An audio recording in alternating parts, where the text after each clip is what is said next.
जी, अस्सलाम वालेकुम। उम्मीद है कि आप तमाम दोस्त खैरियत से होंगे।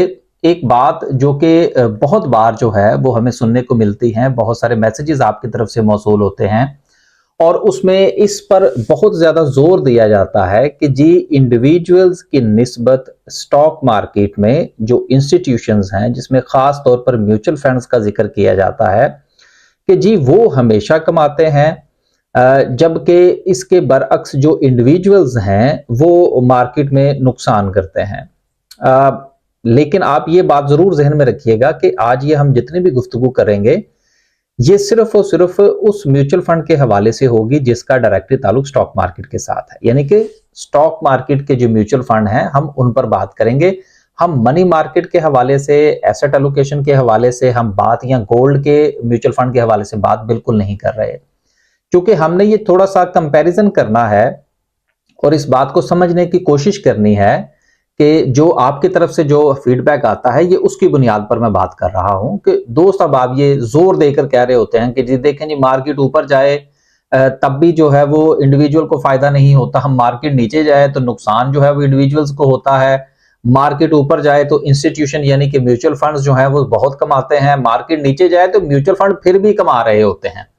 अब मैं ये इस बात के ऊपर जरा थोड़ा-सा गौर करने की कोशिश कर रहा, तो काफ़ी दिनों से मैं सोच रहा था कि इस पर बात होनी चाहिए कि देखिए मसला इस बात का है कि म्यूचुअल फंड्स के पास कौन-सी ऐसी जादू की छड़ी है कि मार्केट जो है वो चाहे नेगेटिव में भी हो तो वो पॉजिटिव परफॉर्म कर रहे होते हैं और इंडिविजुअल्स जो हैं वो बेचारे मार खा जाते हैं। तो इसको थोड़ा-सा आज हम समझने की कोशिश करेंगे कि क्या हकीकत में ऐसा ही है या कि ये सिर्फ और सिर्फ हमें जो है वो एक कहानी सुनाई जाती है सोशल मीडिया के ऊपर या यूट्यूब के ऊपर जो है वो इसके ऊपर बहुत बात होती है कि जी म्यूचुअल फंड इज ऑलवेज जो है वो विनर होते हैं और इंडिविजुअल्स जो हैं वो हमेशा लॉस कर जाते हैं।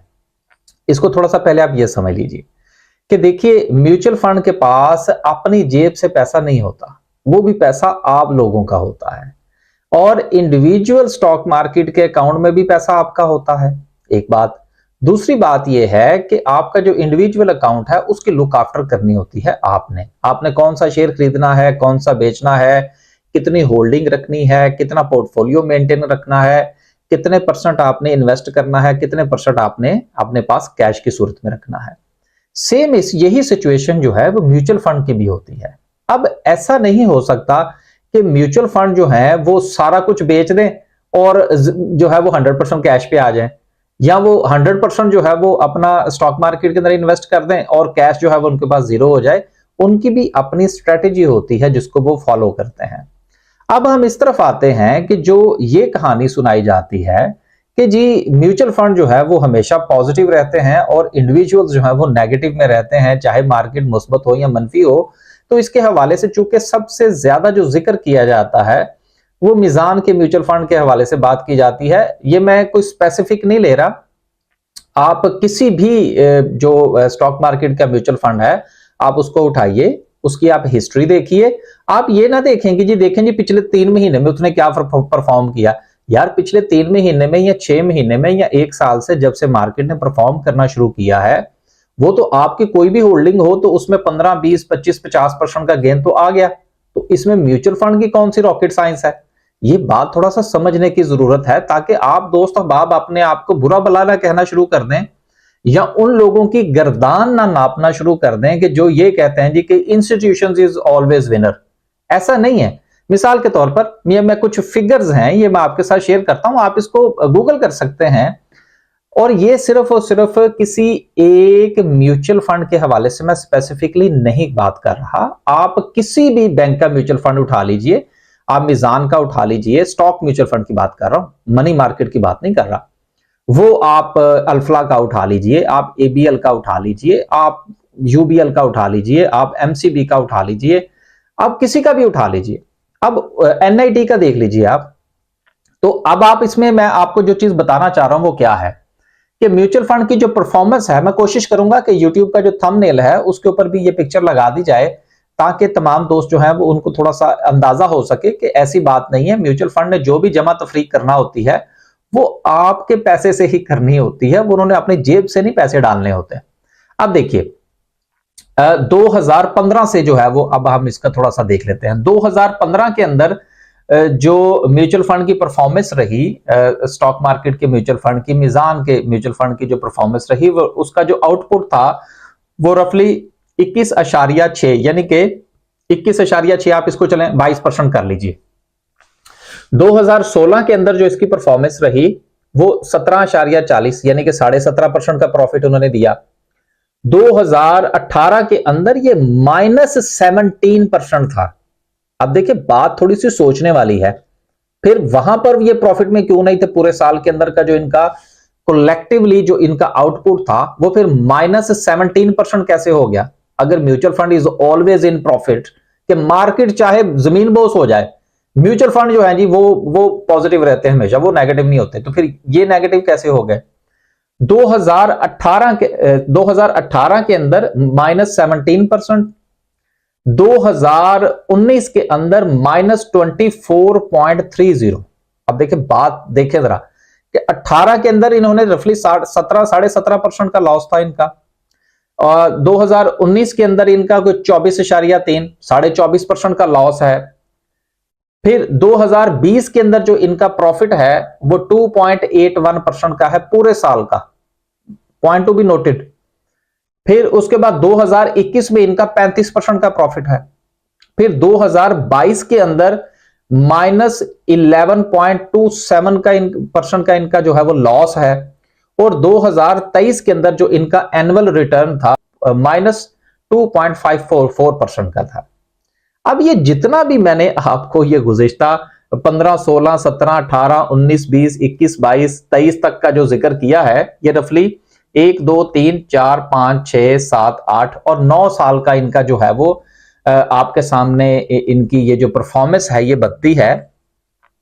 तो इसमें अगर आप गौर करें तो 17% का सालाना लॉस रहा है इनका, यानी कि ये माइनस में रही हैं ये जो म्यूचुअल फंड है।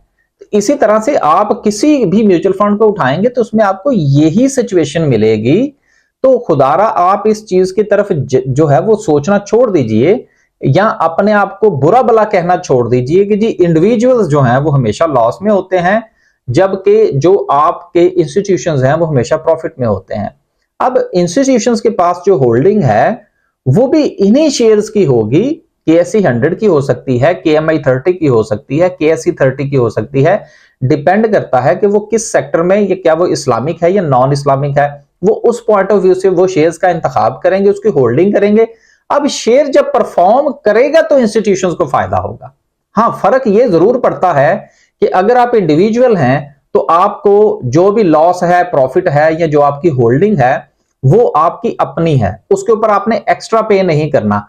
जबकि म्यूचुअल फंड में ये होता है, चूंकि वो आपको सर्विसेज दे रहे होते हैं as the top of that, और वो आपके पैसे की लुक आफ्टर कर रहे होते हैं, उन्होंने अपनी मैनेजमेंट फीस चार्ज करना होती है, वो अपना फ्रंट एंड लोड चार्ज करते हैं, वो अपना बैक एंड लोड चार्ज करते हैं। तो इन तमाम की बुनियाद पर उन्होंने आपके पैसे में से ही कुछ ना कुछ निकालना होता है अपनी तनख्वाहों के लिए, अपने अखराजात के लिए। लेकिन लॉस एंड प्रॉफिट का जो सिलसिला है ये मार्केट की परफॉर्मेंस के साथ ही चलता है। अगर मिसाल के तौर पर म्यूचुअल फंड के पास अगर होल्डिंग जो है वो माड़ी पेट्रोलियम की है, PPL की है, या इसके साथ उन्होंने एंग्रो कॉर्पोरेशन खरीदा हुआ है, और एंग्रो कॉर्पोरेशन में से अगर 100 रुपए निकल जाता है तो सर वो सिर्फ आपके इंडिविजुअल्स के जो है वो होल्डिंग में से नहीं निकलेगी पैसे, वो सर म्यूचुअल फंड में से भी निकलेंगे। तो लिहाजा आप अगर काम कर सकते हैं, अगर आप स्टॉक मार्केट को समझते हैं, तो देन इंडिविजुअल्स भी मार्केट में उतनी ही परफॉर्मेंस दिखाते हैं, उतना ही आउटपुट ले सकते हैं जितना कि एक इंस्टीट्यूशन ले सकता है। अब मेरा यहां पर बात करने का कतई मतलब यह नहीं है कि आप अपना पैसा म्यूचुअल फंड में मत डालिए या आप इंडिविजुअली काम मत कीजिए। ये आप पे डिपेंड करता है कि आप मार्केट को कितना अंडरस्टैंड करते हैं, आप मार्केट को कितना टाइम दे सकते हैं, क्या आप इसके जो एनालिसिस है वो कर सकते हैं या नहीं कर सकते। लेकिन सिर्फ और सिर्फ महज ये सोचना कि अगर मैं पैसा अपना म्यूचुअल फंड में डाल दूंगा तो मुझे सिर्फ फायदा ही फायदा होगा, नुकसान नहीं हो सकता। तो मैंने आपके सामने ये पूरी हिस्ट्री पढ़ी है जिसमें मैंने आपको एक्सप्लेन करने की कोशिश की है कि इंस्टीट्यूशंस हो या इंडिविजुअल्स हो, दोनों का ताल्लुक परफॉर्मेंस के पॉइंट ऑफ व्यू से मार्केट के साथ लिंक होता है, और मार्केट का ताल्लुक किसी भी मुल्क की इकोनॉमी या उसकी डायरेक्शन के साथ होता है। वहां पर अमनो अमान के जो मामलात हैं उसके साथ होता है। अगर हालात खराब होते हैं, इकोनॉमी जवाल पजीर होती है, देन मार्केट परफॉर्म नहीं करेगी तो म्यूचुअल फंड ने अपनी जेब में से डाल के आपको प्रॉफिट नहीं देना। उम्मीद है कि आज की इस वीडियो के बाद इस सवाल के ऊपर जो है वो काफी ज्यादा जो मामलात थे वो क्लियर हो गए होंगे। अगर आपको मजीद इसके हवाले से कोई बात पूछने की जरूरत अभी भी बाकी है तो आप कमेंट करते रहिए। मैं इंशाल्लाह तमाम जो कमेंट्स है वो पढ़ने की कोशिश करता भी हूं और आने वाले दिनों में भी करूंगा, और उसके हवाले से मजीद हम इस पर बात करने की कोशिश करेंगे। इजाजत दीजिए, अल्लाह हाफिज।